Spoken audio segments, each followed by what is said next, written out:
பிரியமானவர்களே, இந்த நாளிலே உங்களை விதமாக சந்தித்து வருவதற்கு கற்றுக் கொடுத்த கிருபைக்காக ஆண்டவருக்கு நன்றி சொல்ல இருக்கிறேன். My beloved in Christ, once again we meet through this media. Though I cannot see you all, but I can communicate with you through this media. And I thank God for this lovely opportunity that He has given us.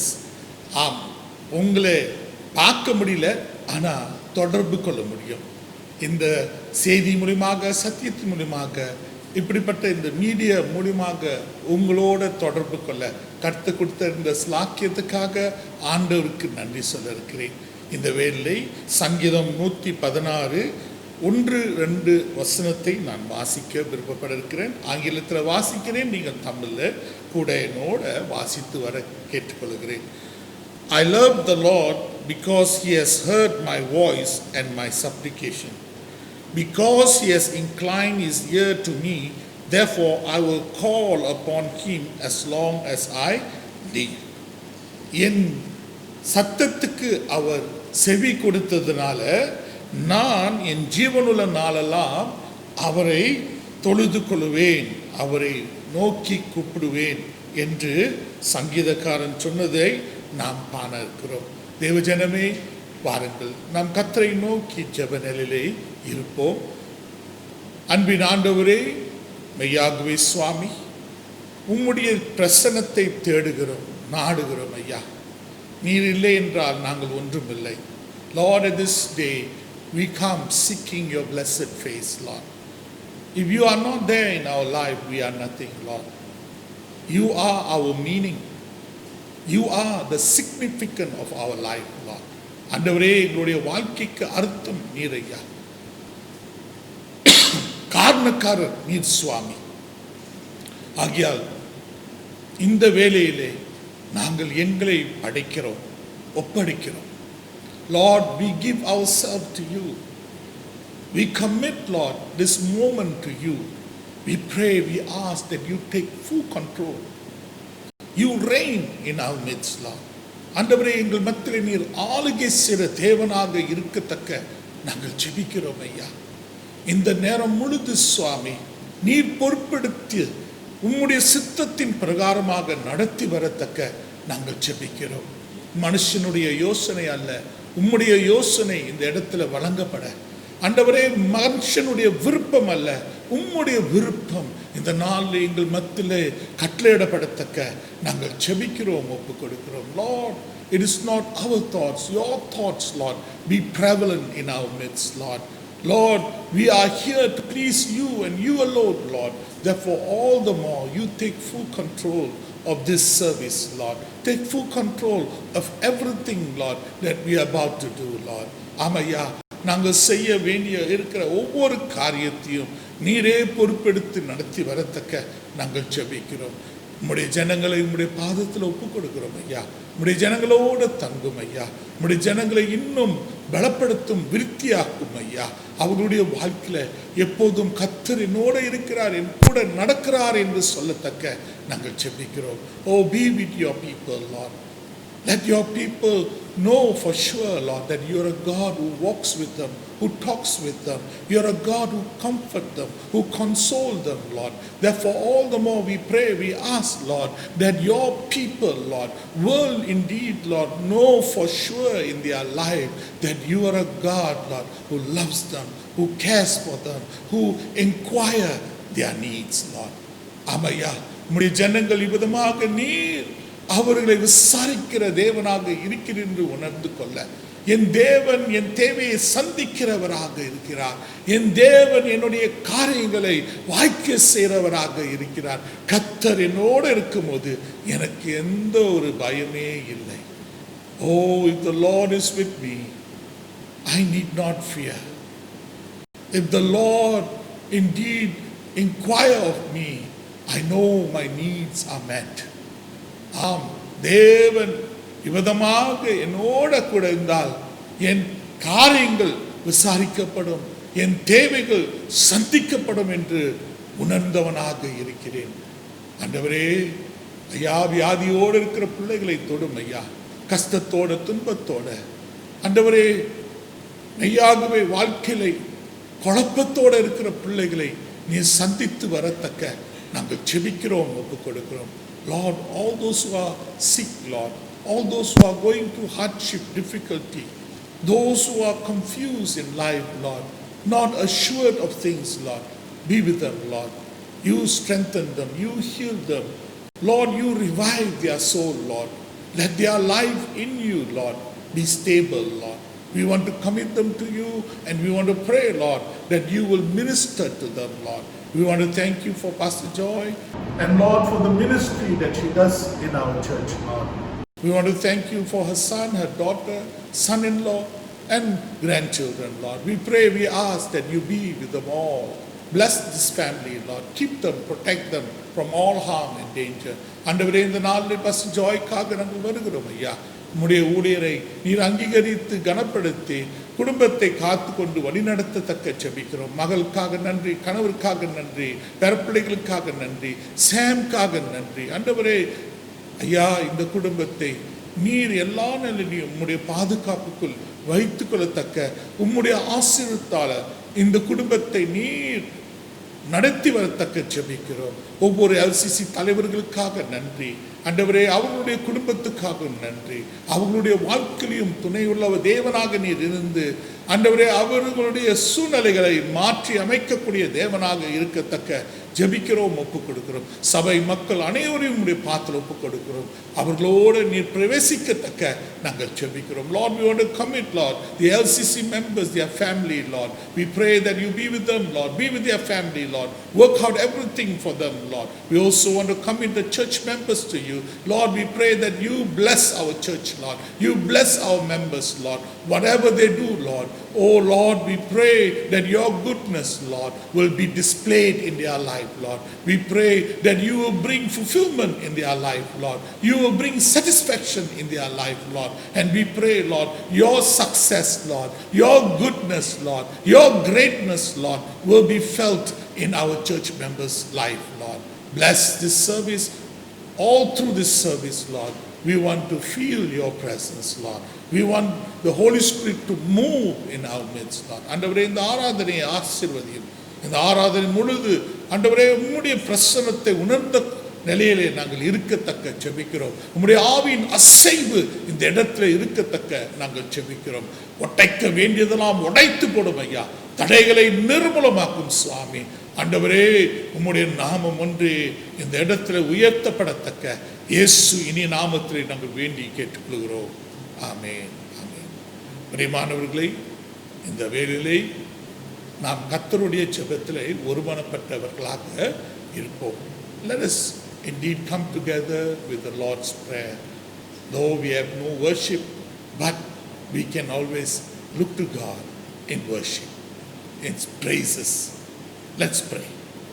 பரமண்டலத்தின் பிதாவே, உம்முடைய நாமம் பரிசுத்தப்படுவதாக, உம்முடைய ராஜ்யம் வருவதாக, உம்முடைய சித்தம் பரலோகத்தில் செய்யப்படுவது போல பூமியிலும் செய்யப்படுவதாக.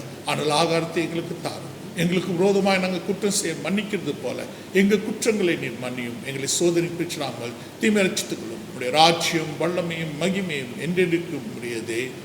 ஆமென், ஆமென். அந்த வேதத்திலே நாம் வேத வாசிப்புக்குள்ள கடந்து போகக்கூடிய இருக்கிற மக்களாக இருக்கிறோம். கர்த்தருடைய வார்த்தை இவ்விதமாக நாம் போன வாரம் மார்க்கின் சுவிசேஷத்திலிருந்து வாசித்து வந்தவர்களாக இருப்போம். நாம் கர்த்தருடைய வார்த்தையை மீண்டும் மார்க்கு 11வது அதிகாரம் வசனம் 22 24 வரை வாசிக்கக்கூடிய நிலையிலே காணப்படுவோம். The portion that's taken for today's reading is the same as last week. That's been our theme. Mark chapter 11 verse 22 to 24. I will read in English and then it will be read to you all in Tamil. So Jesus answered and said to them, have faith in God, and assuredly I say to you, whoever says to this mountain, be removed and be cast into the sea, and does not doubt in his heart, but believes that those things he says will be done, he will have whatever he says. Therefore I say to you, whatever things you ask when you pray, believe that you receive them and you will have them. இன்றைக்கு வாசிக்க தெரிந்து கொள்ளப்பட்ட வேத பகுதி mark எழுதின சுவிசேஷம் 11ஆம் அதிகாரம் வசனம் 22 முதல் 24 முடிய. இயேசு அவர்களை நோக்கி, தேவனிடத்தில் விசுவாசமுள்ளவர்களாயிருங்கள். எவனாகிலும் இந்த மலையை பார்த்து, நீ பெயர்ந்து சமுத்திரத்திலே தள்ளுண்டு போ என்று சொல்லி தான் சொன்னபடியே நடக்கும் என்று தன் இருதயத்தை சந்தேகப்படாமல் விசுவாசத்தால் அவன் சொன்னபடியே ஆகும் என்று மெய்யாகவே உங்களுக்கு சொல்லுகிறேன். ஆதலால் நீங்கள் ஜெபம் பண்ணும்போது எவைகளே கேட்டுக்கொள்வீர்களோ அவைகளே பெற்றுக்கொள்வோம் என்று விசுவாசியுங்கள், அப்பொழுது அவைகள் உங்களுக்கு உண்டாகும் என்று சொல்லுகிறேன். Brothers and sisters in Christ, you all know the theme that from which I've been sharing God's word, pursuing in faith. விசுவாசத்தில் தொடர்வது என்று அந்த ஒரு தலைப்போடு உங்கள் மத்தியிலே பேசிக் கொண்டிருக்கிறேன். முதல் காரியம், fix our eyes on Jesus. இயேசுவின் மீது நம்முடைய கண்களை சரி செய்வோம். இயேசுவின் மீது நம்முடைய கண்களை சரி செய்வோம், அந்த ஒரு முதல் பகுதி. பிறகு இரண்டாவதாக நாம் பார்த்தது focus our mind on Jesus. இயேசுவின் மீது நம்முடைய சிந்தையை செலுத்துவது. இயேசுவின் மீது நாம் சிந்தையை செலுத்துவது என்று இரண்டாவது காரியமாக பார்த்தோம். மூணாவதாக fashion our hearts towards Jesus. Fashion our heart towards Jesus. இயேசுவை நோக்கி நாம் இருதயத்தை வடிவமைக்கவும் என்று இந்த மூன்றாவது காரியத்திலே பார்த்தோம் போன வாரம். ஆகையால் முதப்புள்ளி ஏ, அதை யோசித்தவர்களாக நாம் காணப்பட்டோம். முதப்புள்ளி ஏ என்ன என்று சொல்லப்பட இருக்குது என்றால், our heart focus is to worship him. நம்முடைய உள்ளத்தின் நோக்கம் அவரை ஆராதிப்பது. நம்முடைய உள்ளத்தின் நோக்கம் அவரை ஆராதிப்பது. ஆகையால் அநேக காரியங்களை நாம் கண்டவர்களாக இருந்தோம். இந்த நாளில் தேவ ஜனமே, இந்த செய்தி பாதியாக நான் முடித்தேன். இந்த வேளையிலே நாம் தொடர்ந்து இந்த செய்தியை உங்கள் மத்தியிலே கூறி வர விருப்பப்பட இருக்கிறேன். தேவ ஜனமே, நம்முடைய உள்ளம், இருதயம் ரொம்ப முக்கியமானது. மனுஷனுடைய இந்த மாம்சமான இருதயமும் அப்படித்தான். We all know our heart is very important. Our physical heart is very important. When the doctor takes the stethoscope, he or she will place it near our heart and she will count the heartbeat. Sometimes they put it in our palm, sometimes even in our leg, where the vein is, you can hear the heartbeat.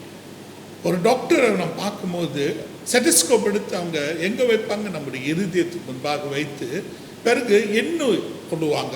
அந்த துடிப்பு, இருதய துடிப்பு. இந்த இருதய துடிப்பு கால்லையும் இருக்கும், கையிலையும் இருக்கும். சரிங்களா?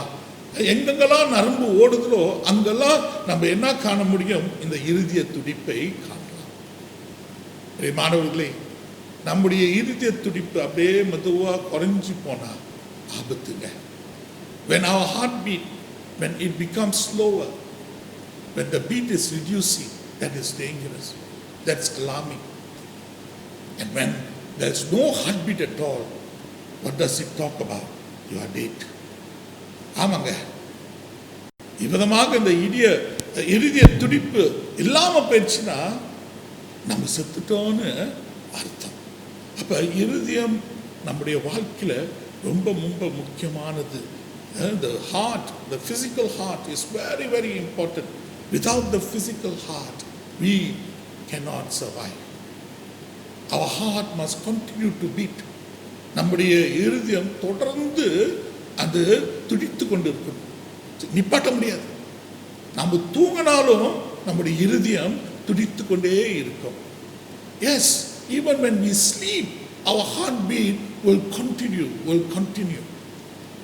Our heart will not sleep.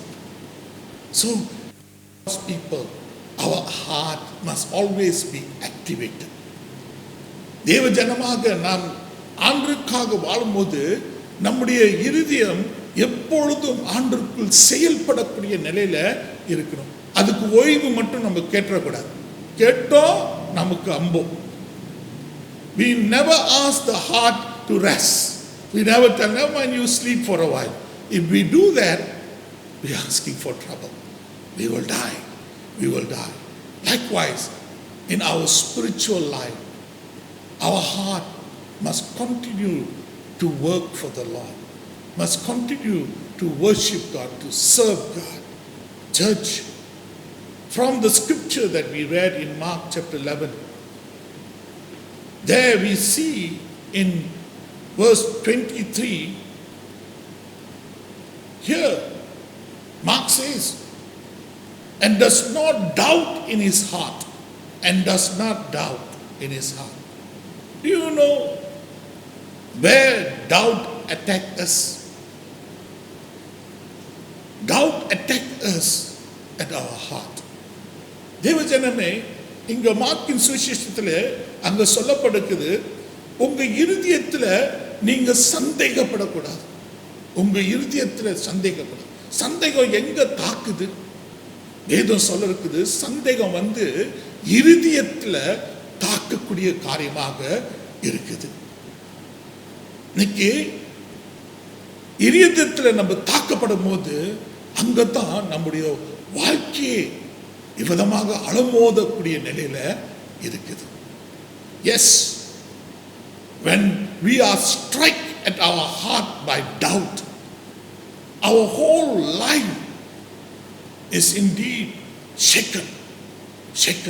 So church, we need to realize that our heart needs to be guarded, and it needs to be guarded from doubt. நம்முடைய உள்ளம் இவ்விதமாக அது காக்கப்பட வேண்டும். எதிலிருந்து காக்கப்பட வேண்டும்? சந்தேகத்திலிருந்து.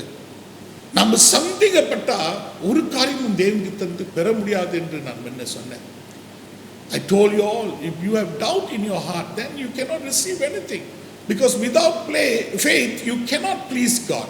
விசுவாசம் இல்லாமல் தேவனை பிரியப்படுத்த முடியாது. சந்தேகத்தோடு நம்ம தேவனுக்கு முன்பாக நாம் போகும்போது தேவனுக்கு நம்ம ஒன்றுமே பெற முடியாது. ஆகையால் சந்தேகம் நம்முடைய வாழ்க்கையில வரக்கூடாது. ஏனென்றால் சந்தேகம் எதுக்கு மூல பிரச்சனையாக இருக்குதுன்னா நம்பிக்கைக்கு மூல பிரச்சனையாக இருக்குது. Why doubt comes? Doubt comes because the devil wants us to be people who will not believe in God. Believe in God. The scripture verse there says clearly, but believes that those things he says will be done. He will have whatever he says. So Bible says if you want to have what you want from God, then you have to believe that you have received it. You have received it. Believe, promote faith in your life. நீங்கள் நம்பும் போது அது விசுவாசத்தை தூண்டக்கூடிய ஒரு காரியமாக இருக்குது. ஆகையால் ஏன் சந்தேகம் நம்முடைய வாழ்க்கையில் வரக்கூடாதுன்னா அது நம்பிக்கையை அது அத்து போடக்கூடிய நிலையில இருக்குது. அப்ப தேவ ஜனமே, இந்த நாளில் இதை உணர்ந்தவர்களாக இருக்கிற நாம் கர்த்தர் முன்பாக நாம் நம்பிக்கையோடு வருவோம். 24வது வசனம் சொல்லுது, therefore I say to you, whatever things you ask when you pray. நான் ஆகிய அண்டலை சொல்லுகிறேன், நீங்கள் ஜெபிக்கும் போது எதை நீங்கள் கேட்க இருக்கிறீங்களோ, believe that you receive them. அதை நீங்கள் பெற்றுக்கொண்டீர்கள் என்று விசுவாசிங்கள், நம்பி வாங்கள், and you will have them. ஆகிய அதை நீங்கள் பெறுவீர்கள் என்று வேதம் சொல்வது என்று நாம் பார்க்கிறோம். Brothers and sisters, we can serve and worship God at church while our hearts are far away from the Lord. சபையில நாம் கர்த்தருக்கு சேவை செய்யலாம், அவரை நாம் ஆராதிக்கக்கூடிய ஜனங்களாக இருக்கலாம்.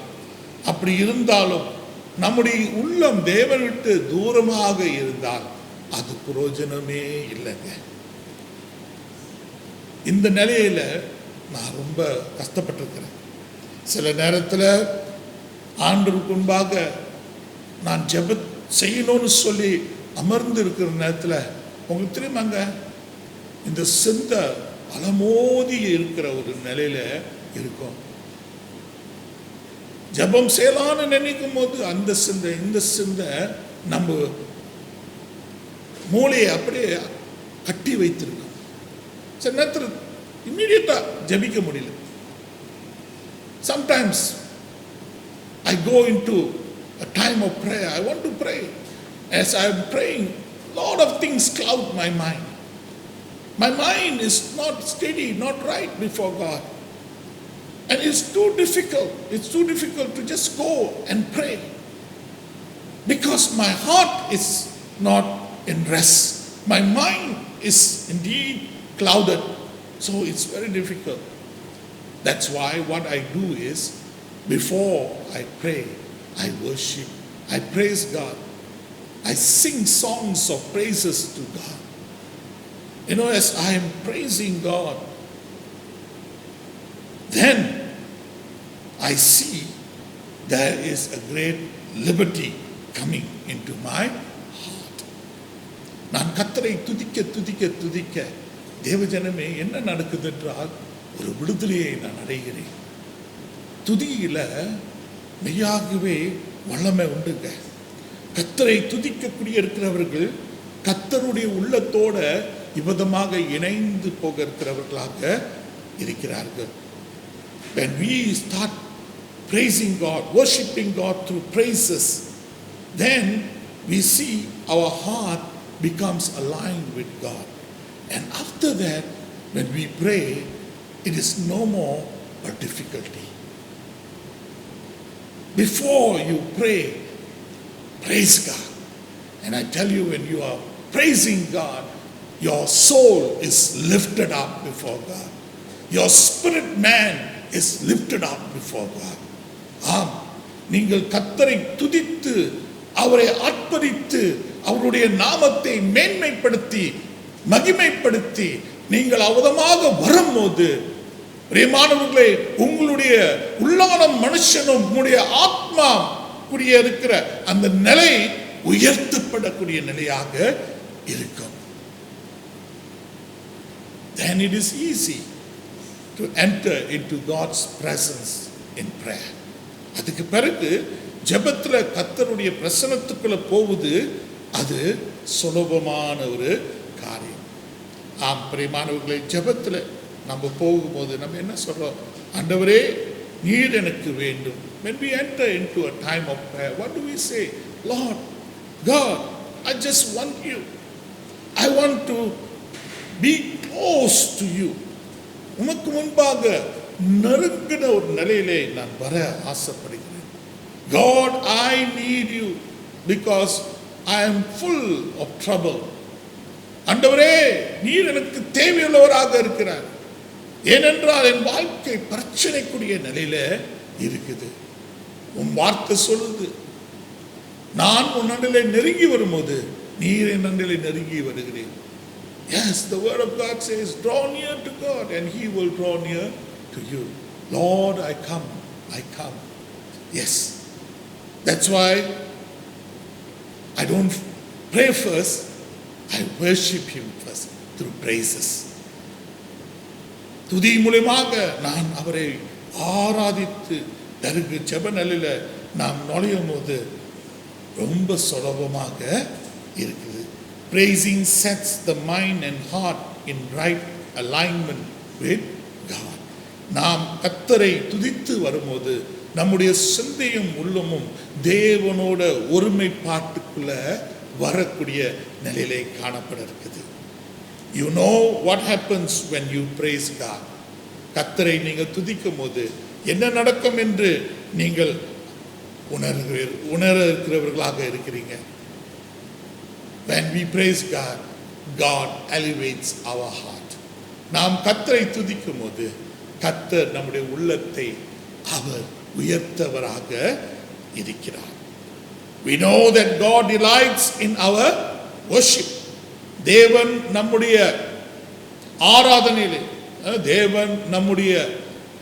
ஆராதனையிலே அவர் மெய்யாகவே மகிழ்ச்சி அடையக்கூடிய தேவனாக இருக்கிறார். By the praises of his people he is enthroned on high. ஆம், துதிகள் மத்தியிலே அவர் வாசம் செய்கிற தேவன் மட்டுமல்ல, ஆனால் துதியின் நிமித்தம் அவர் முடிசூட்டப்படக்கூடிய தேவனாக இருக்கிறார். God inhabits in our praises. நம்முடைய துதியில கர்த்தர் குடியிருக்கிறவராக இருக்கிறார். தேவஜனமே, சங்கீதம் 22:3 நாம் வாசிக்கும் போது, when we read Psalms chapter 22 verse 3, it says like this, but you are holy, enthroned in the praises of Israel. இஸ்ரவேலின் துதிகளுக்குள் வாசமாய் இருக்கிற தேவரே பரிசுத்தர், தேவரே பரிசுத்தர். ஆம், நம்முடைய துதியிலே வாசமாய் இருக்கிற தேவன் நம்முடைய தேவன். சங்கீதம் 9:11 நாம் வாசிக்கும் போது, when we read Psalms 9 verse 11, sing praises to the Lord who dwells, in NIV it says enthroned in Zion, declare his deeds among the people. சியோனில் வாசமாய் இருக்கிற கர்த்தரை கீர்த்தனை பண்ணுங்க, அவர் செய்களை ஜனங்களுக்கு அறிவியுங்கள், அவருடைய செய்களை ஜனங்களுக்குள்ளே அறிவியுங்கள் என்று வேதம் சொல்ல இருக்குது. Yes, God dwells in our praises. தேவன் நம்முடைய துதியிலே வாசம் பண்ண இருக்கிற தேவனாக இருக்கிறார். Why do we praise God? ஏங்க நம்ம ஆண்டவரை விதமாக துதிக்கக்கூடிய மக்களாக இருக்கிறோம். துதியில என்ன இருக்குது நாம் பார்த்தோம். சரிங்களா? ஏன் ஆண்டவரை நாம் துதிக்கிறோம்? நாம் கர்த்தரை துதிக்கும் போது பல காரியங்கள் ஆண்டவர் செய்கிறவராக இருக்கிறார். We praise God because praise is due to him. நாம் தேவனை ஆராதிக்கக்கூடிய காரணம், துதிக்கக்கூடிய இருக்கிற காரணம், அவர் துதிக்கு பாத்திரராக இருக்கிறார். துதிக்கு பாத்திரராக இருக்கிறார். சங்கீதம் 9:1 சொல்லுது, I will praise you. Psalms 9:1 says, I will praise you, O Lord, with my whole heart. I will tell of all your marvelous work. கர்த்தாவே, என் முழு இருதயத்துடன் உம்மை துதிப்பேன், உம்முடைய அதிசயங்களை எல்லாம் விவரிப்பேன், உம்முடைய அதிசயங்களை எல்லாம் விவரிப்பேன். இங்க சங்கீதக்காரர் என்ன சொல்றாங்க? நம்முடைய தேவன் அவர் அதிசயங்களை, அற்புதங்களை, அடையாளங்களை செய்யக்கூடிய இருக்கிற தேவனாக இருக்கிறார். Oh, the psalmist is saying God is a God who does miracles. He does a lot of wonderful things in our life. His works are so marvelous in our life. And that's why he praises the Lord. Indeed, praises is due to him because of all the marvelous work he does in our life. தேவஜனமே, துதி தேவனுக்கு நாம் செலுத்த வேண்டும். ஏனென்றால் நம்முடைய தேவன் துதிக்கு பாத்திரராக இருக்கிறார். நம்முடைய வாழ்க்கையில அதிசயங்களை, அற்புதங்களை அவர் செய்து நம்மளை மகிழ சேரக்கூடிய தேவனாக இருக்கிறார். 2 சாமுவேல் 22வது அதிகாரம் வசனங்கள் 47-50 நான் ஆங்கிலத்தில் வாசிக்கிறேன், நீங்க தமிழ்ல என்னோட வாசித்து வாங்க. இங்க தாவீது அவன் சொல்லக்கூடிய இருக்கிற வார்த்தைகள். Here we see what David says about the Lord. Why he praised the Lord. Why we say praises is due to him. The Lord lives, he says. Blessed be my rock. The Lord lives. Blessed be my rock. Let God be exalted, the rock of my salvation. It is God who avenges me and subdues the peoples under me. He delivers me from my enemies. You also lift me up above those who rise against me. You have delivered me from the violent man. Therefore, some verses says, by this I will give thanks to you, O Lord, among the Gentiles, and sing praises to you, to your name. தேவஜனமே, இங்க நாம் பார்க்கிறோம், என்ன பார்க்கிறோம்? தாவீது தேவனை அவன் அவருடைய நாமத்தை துதிக்கிறவராக இருக்கிறார். Here we see that King David sing praises to God's name.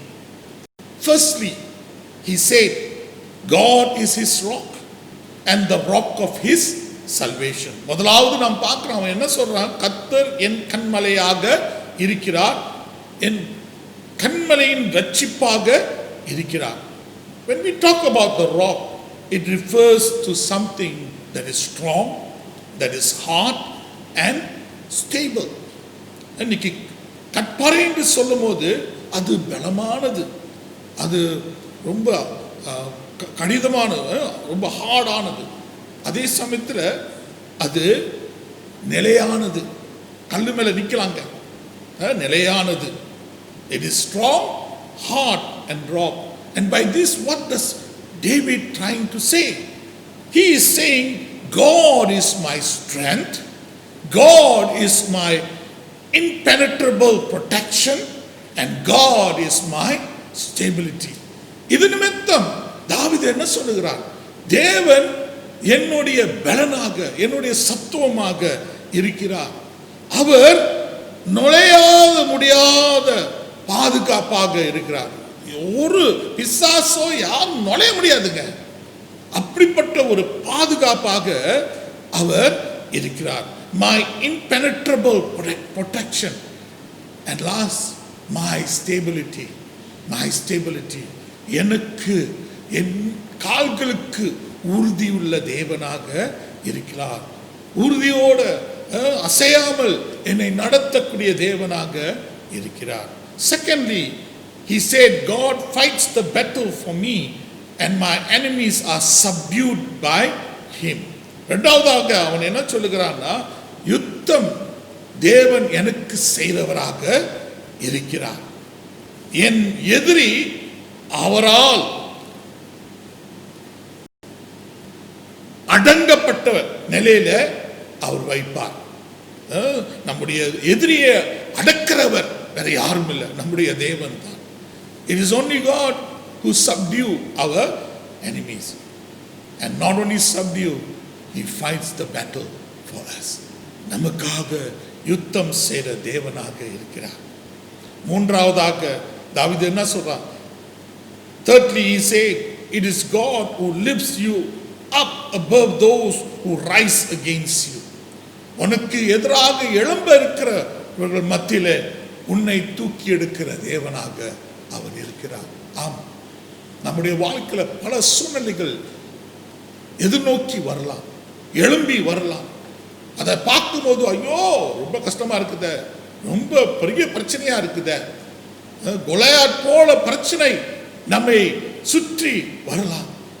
Yes, when we go through life journey, all kind of troubles, all kind of situation might rise up and come against us.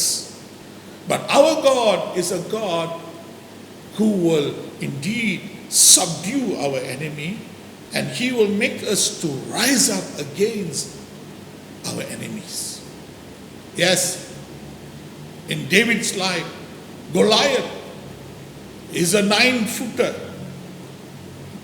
Though he is a giant, and David is just a lad, a young man, small, scrawny, but still he trusted God, and God helped him to overcome Goliath. It's not the enemy that overcomes you. Your God is a God who makes you to overcome the enemy. Church, let us trust the Lord, believe the Lord in the way that David believed God. Do you know, King Saul tried his very best to kill David. Saul ராஜா தாவீதை கொலை செய்யணும்னு அவன் பல திட்டங்களை வைத்து கொண்டான், பல முயற்சிகள் அவனுக்கு கிடைத்தது. ஆனா அவன் தாவீதை கொலை செய்ய முடியாதவனாக இருந்தான். Yes, he tried and he tried, but he couldn't kill David. You know what? The scripture says David had 3 opportunities to kill King Saul. வேதத்தில் நம்ம வாசிக்கும் போது தாவீதுக்கு 3 சந்தர்ப்பம் கிடைத்தது சவுல் ராஜாவை கொலை செய்வதுக்கு. அவனோட சுத்தி இருந்தவங்க சாகடிச்சிருங்க, நமக்கு நிம்மதி வந்துடும். ஆனா அவன் சொன்னது, தேவனுடைய தாசன் மேல் என் கையை வைக்க மாட்டேன். What David said was, the generals and all other David army, they said, kill him. But he says he will not touch the anointed one. Not touch the anointed one. When you walk with God, God will not make you the tail, He will make you the head. God will not put you down, He will take you up. தேவஜனமே, நீங்க கர்த்தரோட நடக்கும் போது, நீங்க கர்த்தரை துதிக்கக்கூடிய ஜனங்களாக இருக்கும் போது, கர்த்தர் உங்களை வாளாக்க மாட்டார், தலையாக்குவார். கீழே இல்லைங்க, மேலே வைப்பார். உங்களுடைய வாழ்க்கையில எந்த ஒரு எதிரியும் உங்களை மேற்கொள்ள முடியாது. ஏனென்றால் உங்க கர்த்தர் உங்கள் கரங்களை பிடித்து கொண்டிருக்கிறார். உங்களுடைய கர்த்தர் உங்களோடு நடந்து கொண்டிருக்கிறார். கர்த்தர் என் பட்சத்தில் இருக்கும் போது யார் எனக்கு எதிராய் நிற்க முடியும்? Yes, when God walks with you, when God holds your hand, no enemy can rise against you. When God is for you, who can be against you? The scripture says. Let us trust the Lord, let us believe the Lord, and let us walk in His protection. Brethren, we praise God because our focus is on Him. தேவஜனமே, நாம் கர்த்தரை இவ்விதமாக துதிக்கிறது காரணமே நம்முடைய நோக்கம் அவர் மேல் இருக்குது.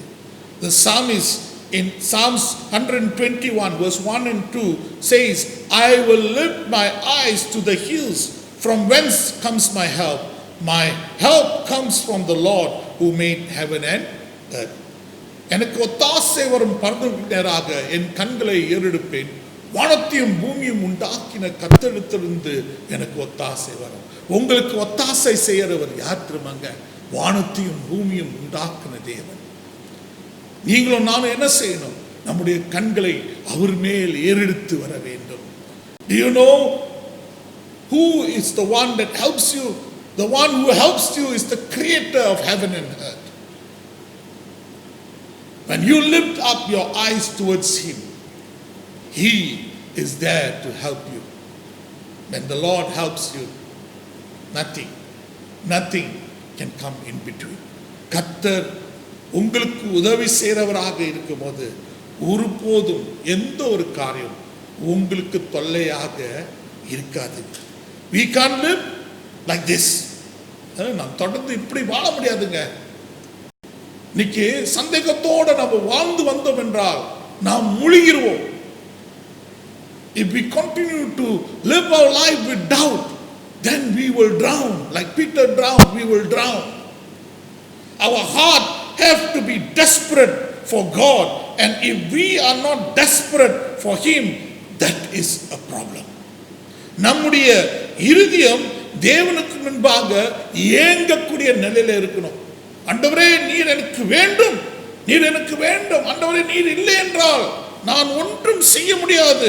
ஆண்டவரே, மெய்யாகவே என்னோட இரும் என்று அப்படிப்பட்ட ஒரு தவிப்பு கூட, தவிப்பின் நிலையில கர்த்தர் முன்பாக நாம் இருக்க வேண்டும். அப்படி இல்லாம போனா பிரச்சனைங்க, பிரச்சனை.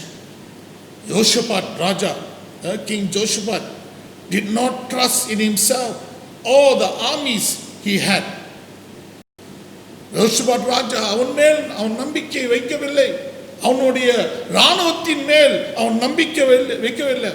மூணு தேசங்கள் இவ்விதமாக அவனை எதிர்த்து வந்தது. மோவாபியர்கள், ஆமோரியர்கள், எடோமைட்ஸ். 3 nations came against Jehoshaphat: Moab, Ammon and Edom. They came against him, and the size of their army is many times larger than his. திரளான இராணுவத்தோட அவர்கள் இவ்விதமாக ஜோஷுவாவை வெல்லணும் என்று அவர்கள் வந்தவர்களாக காணப்பட்டார்கள். அந்த நேரத்தில் யோசபாத்துக்கு சொல்லும் போது அவன் கலங்கினான், அவன் பயந்தான். அவன் தேவனுக்கு முன்பாக அவன் ஏக்கத்தோட கதறுதலோட சென்றவனாக இருக்கிறான். He was desperate. Joshua was desperate and he went before God. Before God, he was so alarmed over the news that was told him. So what he did, he sought the Lord and he proclaimed or he initiated a fasting by calling everyone. அவன் என்ன செஞ்சான்? அவன் ஆண்டவரை நோக்கி பார்த்து பிறகு தேவனுடைய ஜனங்கள், இஸ்ரேல் ஜனங்கள், யூதாவில் இருக்கிற ஜனங்கள் எல்லாரும் கூப்பிட்டு வாருங்கள், நாம் உபவாசம் அடையக்கூடிய நிலையிலே இருப்போம். இது 2 நாளாகமம் 20வது அதிகாரம் 3வது வசனத்திலே நாம் வாசிக்கலாம். We can read this in 2 Chronicles chapter 20 verse 3. Brothers and sisters, when the people gather together, you must hear Joshua's prayer. ஜனங்கள் இவ்விதமாக கூடி வரும்போது அவர்கள் எல்லாரும் ராஜாவுக்கு முன்பாக காணப்பட்டார்கள். அப்படி காணப்படும் போது யோசுவாவுடைய ஜெபத்தை நீங்கள் வாசிக்கணும். அருமையான ஒரு ஜெபம். It shows how his heart was desperate for God. அவனுடைய உள்ளம் தேவனுக்கு எவ்விதமாக ஏக்கமாக இருந்தது என்று அது காட்ட இருக்குது. In his prayer he did 3 things. 3 காரியம் அவன் ஜெபத்திலே அவன் செய்தவனாக காணப்பட்டான். முதல் காரியம் என்ன தெரியுமாங்க? He acknowledged God to be sovereign. தேவன் சர்வ வல்லவர் என்று அவன் அங்கீகரித்தவனாக இருந்தான். Yes, he acknowledged God to be sovereign. Verse 6 says like this, O Lord God of our fathers, are you not God in heaven? And do you not rule over all the kingdoms of the nation? அவன் சொல்லுகிறான், பரலோகத்தில் இருக்கிற எங்க பிதாவே, நீர் ஆண்டவர் அல்லவோ? நீர் இந்த உலகத்தில் எல்லா ராஜ்யத்தையும் ஆளுகை செய்றவராக இல்லையோ? And in your hand is there not power and might? உம்முடைய கரத்தில் சத்துவமும் வல்லமையும் அடங்கவில்லையா? So that no one is able to withstand you. ஒருவனும் உமக்கு முன்பாக நிற்க முடியாது என்று அவன் சொன்னவனாக இருந்தான். ஆம், கர்த்தர் மெய்யாகவே சர்வ வல்லவர் என்று அவன் உணர்ந்தவனாக இருந்தான். பிரியமானவர்களே, இன்னைக்கு நீங்களும் நானும் எப்படிப்பட்ட அறிக்கையை தேவன் முன்பாக சொல்லுவர்களாக இருக்கிறோம்? Let us ask ourselves, what kind of confession we make before the Lord? Do we realize that our God is a sovereign God? Do we acknowledge that? Do we say, God, with you nothing is impossible? ஆண்டவரே, உம்மால் கூடாதது ஒன்றுமில்லையா? எல்லாமே உம்மால் கூடும். நீ சர்வ வல்லவராக இருக்கிறேன். என்னோடு நீர் இருக்கும்போது நான் எப்படிப்பட்ட மதிலும் அதை தாண்டி ஓடுவேன் என்று நாம் சொல்லக்கூடிய மக்களாக இருக்க வேண்டும். Yes, if you acknowledge that God is sovereign and that sovereign God is with you, no matter what kind of hurdle is before you, you will be able to leap and continue to run. And the second thing, he reminded God of his promises. அவன் ஜெபத்திலே கர்த்தருடைய வாக்குத்தத்தத்தை அவன் ஞாபகப்படுத்துறவனாக காணப்பட்டான். பிரியமானவர்களே, கர்த்தர் நமக்கு சும்மா வாக்குத்தத்தம் கொடுக்கிற தேவன் அல்ல. God does not simply give promises. If God gives promises, he will not in any way break that promises. ஆண்டவர் வாக்குத்தத்தம் கொடுத்தார்னா அந்த வாக்குத்தத்தத்தை உடைக்கிற தேவன் அவர் இல்லை. அதை மீறி போறது தேவன் அல்ல. அப்ப இங்க யோசுபாத் ராஜா என்ன செய்கிறான்? ஆண்டவரே, இப்படிப்பட்ட வாக்குத்தத்தங்களாம் நீர் எங்களுக்கு கொடுத்தீரே. என்ன வாக்குத்தத்தம்? 7வது வசனத்திலிருந்து 9வது வசனத்திலிருந்து நாம் வாசிக்கும் போது, when we read verses 7 to 9, these are the promises he is confessing before the Lord.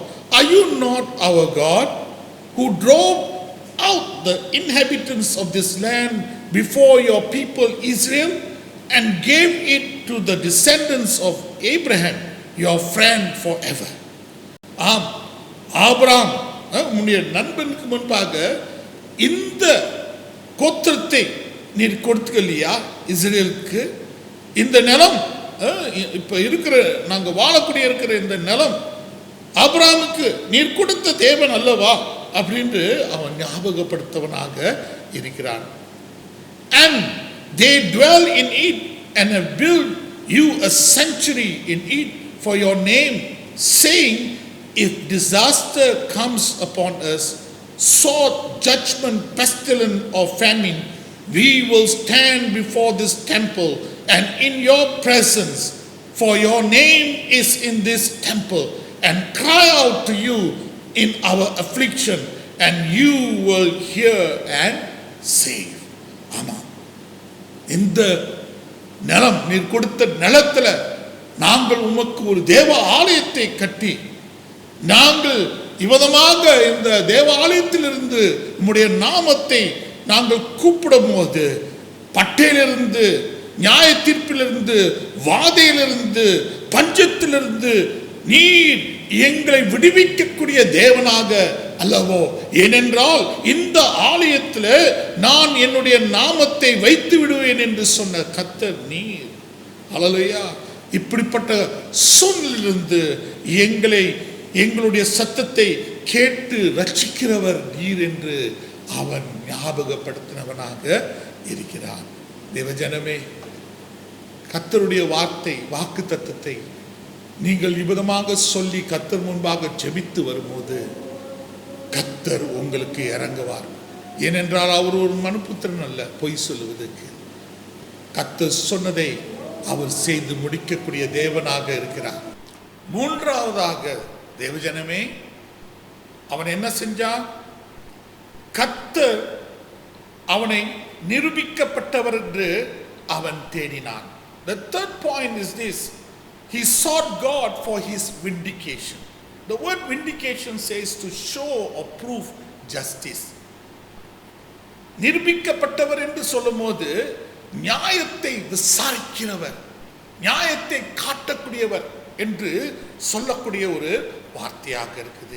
ஆகையால் 10வது வசனத்திலிருந்து 12வது வசனம் நம்ம கேட்கும் போது அங்க அவன் கர்த்தரை தேடுறான். ஆண்டவரே, நீர் எனக்கு நிரூபிக்கப்பட்டவராக இருக்கத்தக்க நான் கேட்டுக்கொள்கிறேன்.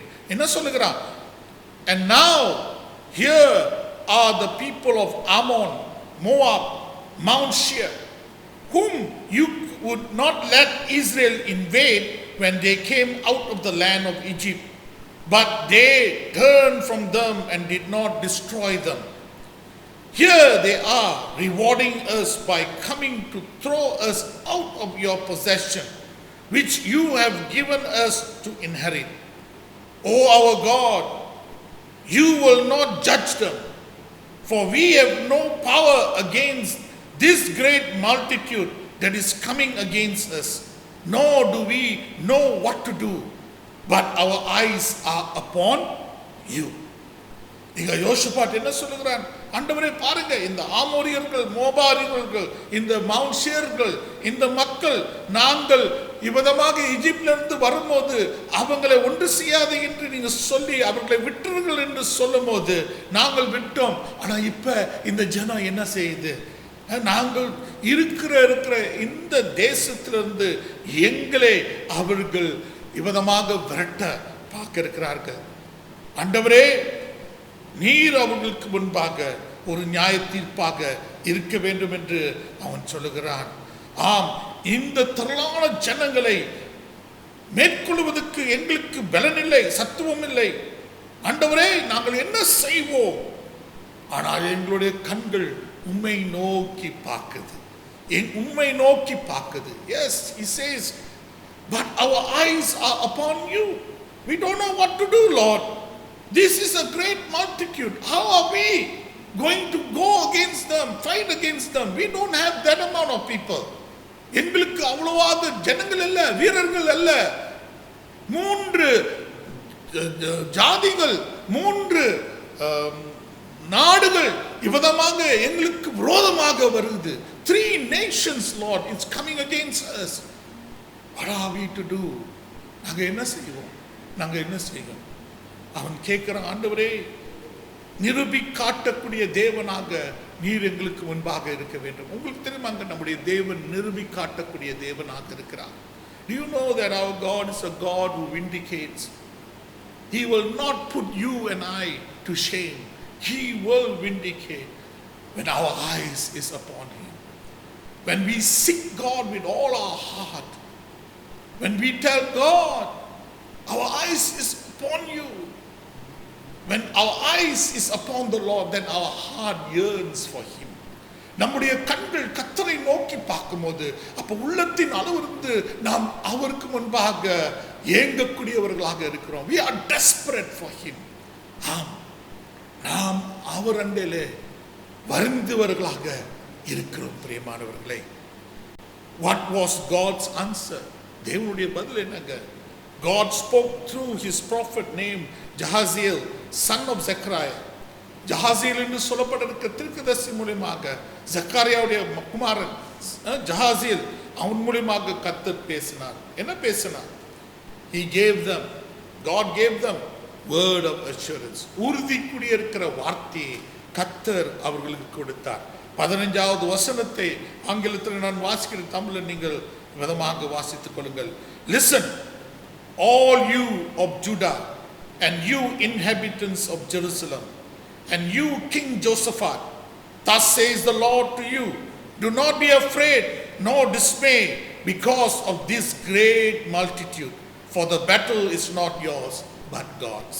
ஆண்டவர் யோசபாத் ராஜா பார்த்து, ஜனங்களை பார்த்து, எருசலேமில் இருக்கிற யூதாவில் இருக்கிற ஜனங்களை பார்த்து அவர் சொன்னார், கேளுங்கள், பயப்படாதீர்கள், திகையாதீர்கள். இந்த திரளான ஜனங்களை பார்த்து பயப்படாதீர்கள், திகையாதீர்கள் என்று கர்த்தர் சொல்கிறார். ஏனென்றால் யுத்தம் உங்களுடையதல்ல, யுத்தம் என்னுடையது என்று கர்த்தர் சொல்கிறார். எப்படிப்பட்ட ஒரு உறுதியான வார்த்தை கர்த்தர் இருக்கிறார். What a word of assurance God has given the children of Israel. With that word, I think we can do much in life. இப்படிப்பட்ட வார்த்தை கர்த்தர் நமக்கு சொல்லும் போது அதிக காரியங்கள் நாம் கர்த்தருடைய நாமத்தில் செய்யலாங்க. இரண்டாவதாக ஆண்டவர் என்ன கொடுத்தார்? God gave the location of the enemy. எதிராளி எங்க வரப்போறான், எங்க இருக்க போறான் அப்படின்னு லொகேஷன் ஆண்டவர் கொடுக்கிறார். இது 16வது வசனத்தில் நாம் வாசிக்கலாம். In verse 16 we read this, tomorrow go down against them, they will surely come up by the essence of Ziz, and you will find them at the end of the brook before the wilderness of Jeruel. Before the enemies could attack them, God had already given them the location and the direction by which they will come. பிரியமானவர்களே, இங்க நம்ம வாசிக்கிறோம் 16வது வசனத்துல ஆண்டவர் சொல்றார், என்ன சொல்றார்? பயப்படாதீங்க, நீங்க உணர்ந்து கொள்ளுங்கள், அவர்கள் ஜீஸ் என்று சொல்லப்பட இருக்கிற அந்த இடத்துக்கு வருவார்கள். ஜெருவேல் உடைய வில்டர்னஸ், ஜெருவேலுடைய அந்த மனாந்தரத்துக்கு முன்பாக அவர்கள் வருவார்கள். அங்க நீங்க போய் நில்லுங்க, அங்க போய் நீங்க இருங்க. இது நடக்காததுக்கு முன்பாகவே கர்த்தர் சொல்லுகிறார். உங்களுக்கு தெரியுமாங்க, நடந்த பிறகு தான் ஆண்டவர் தெரியும் இல்லை, நம்முடைய தேவனுக்கு நடக்கிறதுக்கு முன்பாகவே எல்லா காரியம் தெரியும். You and I serve a God who can tell things before it happens. Yes, the Bible is full of verses of end times. There are many things that's going to happen in these days. Our life is going to be full of things which is going to happen, and that it's written in the Bible. Do you think COVID-19 is a problem? No. It's not only COVID-19. There are many other problems that are going to emerge in our life. நீங்களும் நானும் நினைக்கிறோம் இந்த COVID-19 பெரிய பிரச்சனை, அது மட்டும் இல்லைங்க, இன்னும் நிறைய நடக்க போகுது. எல்லாம் எழுதப்பட்டது. ஆண்டவர் சொல்லிட்டார், முன்கூட்டியே சொல்லிட்டார். எப்படி ஜோஷுவா ஜோஷபாத் ராஜாவுக்கு ஆண்டவர் சொல்லுகிறார், இவங்க இப்படித்தான் வரப்போறாங்க, இந்த பள்ளத்தாக்கில தான் வரப்போறாங்க, இந்த வனாந்தரத்தின் பாதையில தான் அவங்க போக போறாங்க அப்படின்னு சொல்லும் போது இன்னும் நடக்காதது, இன்னும் வராதது, அது ஆண்டவர் சொல்லுகிறார் யோசுவாத் ராஜாவுக்கு. அதே மாதிரி உங்களுக்கும் எனக்கும் ஆண்டவர் அநேக காரியங்கள் இந்த கடைசி காலத்துல வரப்போது அவர் சொன்னவராக இருக்கிறார். தேவ ஜனமே, தேவன் வெளிப்படுத்துறவராக இருக்கிறார், வெளிப்படுத்துறவராக இருக்கிறார். பைபிளை படிப்போம், பைபிளை படிப்போம். படிக்கும் போது பிறகு நீங்க பார்ப்பீங்க ஆண்டவர் எல்லாத்தையும் சொல்லிட்டார். தேவ ஜனமே, யோசுவாத் ராஜா இதை கேட்கும் போது ஆறுதல் பெற்றார், ஆறுதல் பெற்றார். When Joshaphat heard this, when God gave the location to Joshaphat and where the enemy is going to come from, the direction, he was comforted. He was comforted. Likewise, today, if you read the Bible, if you read the Bible properly, church, you and I will be comforted. The things that is happening around us will not in any way burden us, will not in any way stress us. நம் சுத்தி நடக்கக்கூடிய காரியங்கள் நம்மை தாக்காதுங்க, நம்ம பயத்தை உண்டு பண்ணாதுங்க, ஆனா உறுதியை உண்டு பண்ணுங்க, நிச்சயத்தை உண்டு பண்ணுங்க. மூணாவது அதுதாங்க, மூணாவது word of confidence and encouragement. நிச்சயத்துக்குரிய ஆறுதல் கூடிய இருக்கிற வார்த்தை 17வது வசனத்துல சொல்லப்பட்டிருக்குது. நான் வாசிக்கிறேன் ஆங்கிலத்தில். You will not need to fight in this battle. Position yourself, stand still and see the salvation of the Lord, who is with you, O Judah and Jerusalem. Do not fear or be dismayed. Tomorrow go out against them, for the Lord is with you. நாளே நீங்க போங்க, கர்த்தர் உங்களோட இருப்பார், கர்த்தர் உங்களோட இருப்பார். நிச்சயத்துக்குரிய வார்த்தை, ஆறுதல் கூடிய இருக்கிற வார்த்தை நம் தேவன் நமக்கு கொடுக்கக்கூடிய இருக்கிறவராக இருக்கிறார். நாம் அமைதலாயிருந்து தேவனுடைய ரட்சிப்பை நாம் காணக்கூடியவர்களாக இருப்போம். ஏனென்றால் யுத்தம் நம்முடைய தேவன் நமக்கு செய்து வரக்கூடிய இருக்கிறவராக இருக்கிறார். ஆகையால் நம்ம 21வது வசனத்தில் நாம் வாசிக்கும் போது, when we read verse 21, it says like this, and when he had consulted with the people, he appointed those who should sing to the Lord and who should praise the beauty of holiness, as they went out before the army and were saying, praise the Lord, for his mercy endures forever. அங்க வசனத்துல என்ன சொல்லப்பட்டிருக்குது? அவர் ஜனங்கள் எல்லாம் கூட்டிக் கொண்டு பிறகு பாடக்கூடிய இருக்கிறவர்களை முன்பாக கர்த்தரை, அவருடைய பரிசுத்த அழகை துதிக்கக்கூடிய ஜனங்களை அவர் முன்பாக அழைத்து அவர்கள் தேவனை துதித்தார்கள். என்ன சொல்லி துதித்தார்கள்? தேவன் அவர் என்றென்றுக்கும் அவர் மனமுருகிறவராக இருக்கிறார், அவர் நம் மத்திலே இரக்கத்தை காட்டக்கூடிய இருக்கிறவராக இருக்கிறார், அவருடைய இரக்கம் எப்பொழுதும் நம்மோடு இருப்பது என்று அவர் அனுப்பினவராக இருக்கிறார். யாரை அனுப்பினார்? துதிக்கிறவர்கள். ராணுவத்தை அனுப்பணும், ஆனா துதிக்கிறவரை அனுப்புறது. துதியில வல்லமை இருக்குங்க, துதியில விடுதலை இருக்குதுங்க. கர்த்தரை துதித்து பாருங்க. கர்த்தர் சொல்றார், அந்த யுத்தம் உங்களுடையது இல்லை, என்னுடையது. கர்த்தர் நம்மை எல்லா நிலையிலும் ஆதரிப்ப தேவனாக இருக்கிறார். The Lord is our God, he is our refuge, and he is a God who will see us through when we learn to worship him, praise him, because in praise there is indeed great power, great power. And what God did, God made the Moabs, Amorites and the Moabites, the just Mennonites to fight against each other. They killed each other. அவர்கள் என்ன செய்தார்கள்? இவ்விதமாக ஜனங்கள் ஆர்ப்பரித்து தேவனை துதித்து வரும்போது அவர்களை மோதி அவர்களே எல்லா விதத்திலே முறியடித்தவர்களாக காணப்பட்டவர்களாக இருக்கிறார்கள். தேவஜனமே, இன்னைக்கு நம்முடைய இருதயம் தேவனை நோக்கி இருக்கணும். Fight for a heart that is focused on God, not COVID-19, not finances, not family, not on ministry, but on him. Understand what I am saying, my beloved. There is a time that we pray for all these things. But worship is not about blessing. தேவ ஜனமே, இன்னைக்கு நம்ம என்ன செய்யணும்? நம்முடைய உள்ளம் கர்த்தர் முன்பாக நோக்கமாக இருக்கணும். கோவிட்-19 அல்லங்க, நம்முடைய பொருளாதாரம் இல்லைங்க, நம்முடைய குடும்பத்தின் மேல இல்ல, நம்முடைய ஊழியத்தின் மேல இல்ல, கர்த்தர் மேல் இருக்கணும். இப்படிப்பட்ட காரியத்துக்காக நம்ம ஜெபிக்க இருக்கிறோம். ஆனா இன்னைக்கு ஆராதனை என்று சொல்லும் போது, ஆராதனை ஆசீர்வாதம் அல்ல, ஆராதனை அது தேவனை குறித்து மட்டும். When we talk about worship, worship is about God alone. It is about Him. இன்னைக்கு ஆராதனை என்று சொல்லும்போது அது கர்த்தரை குறிக்கக்கூடிய ஒரு காரியமாக இருக்குது. We have to get to a point where we can't breathe until our heart are so focused on Him and His presence.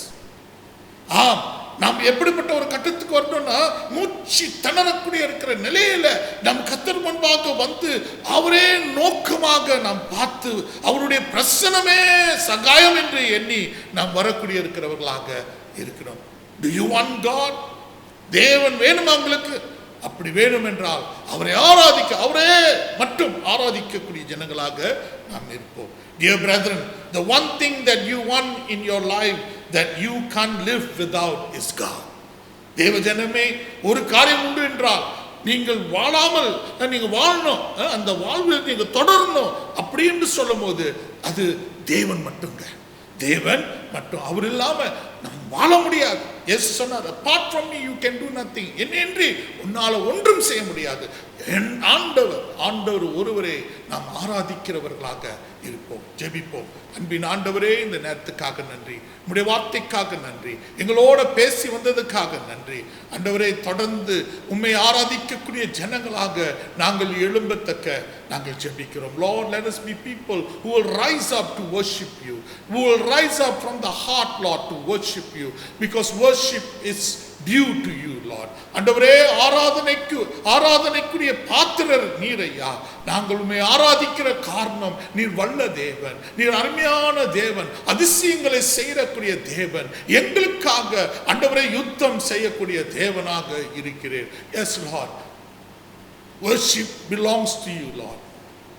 You are the one, Lord, that worship belongs to. You are our miracle working God. You are a God who does marvelous works in our midst, Lord. Even in our times of hardship, difficulty, when Jehoshaphat meet the enemies, Lord, you said, the battle belongs to me.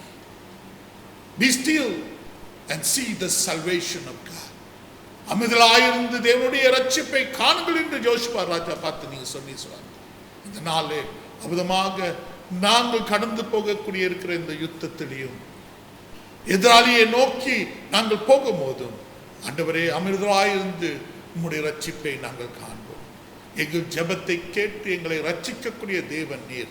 Yes, Lord, you're a God, Lord, who hears our prayer and saves us, Lord. Bless us. Bless your people as we ask all this in Jesus' most precious name. Amen. ஆசீர்வாதத்தை பெற்றுக்கொள்வோம். நம்முடைய ஆண்டவராக இயேசு கிறிஸ்துவின் கிருபையும் பிதாவுடைய அன்பும் பரிசுத்த ஆவியுடைய அன்னுடைய ஐக்கியமும் என்றும் சதாகாலம் நம்மோட இருந்து எல்லா நிலையிலும் எல்லா சூழ்நிலையிலும் கர்த்தர் உங்களுக்கு துணையானவராக இருக்கத்தக்கதாக. ஆமென். ஆமென். கர்த்தர் உங்களை ஆசீர்வதிக்கத்தக்க. ஆமென்.